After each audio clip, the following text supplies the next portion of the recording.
Hello guys, magandang buhay. For today's video, ito mag-aalaga tayo ng apo kasi may topa at ang nanay niya ay may ginagawa pa. O di ba? Alam na alam ng apo ko naka-video kaya tumitingin din siya sa camera. O di ba? Wala pang ligo-ligo ang lola, sayaw-sayaw lang ang lola kasi pag hindi mo sinayaw yan, siguradong magwawala yan guys.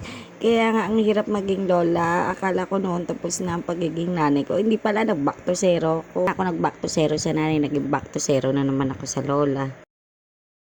O, kinuha na siya ng nanay niya. Ngayon naman, back to linis sa... O, tapos naman tayo dito sa apo. Dito naman tayo sa paglilinis ng Gora Health sa bahay sa loob ng CR. Mga madam, ang hirap talaga maging nanay.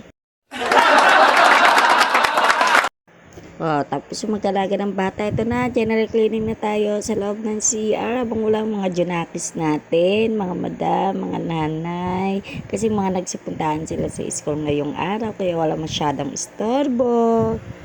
Pag nanay ka na talaga, akala nila is tapos na ang obligasyon natin, hindi nila isang damo kalam trabaho bilang isang nanay, di ba?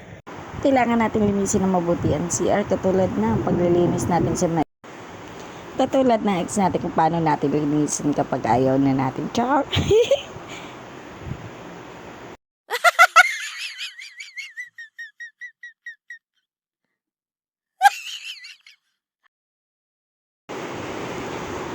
Mga madam, ganito muna tayo ha. Salamat sa panonood. God bless you all.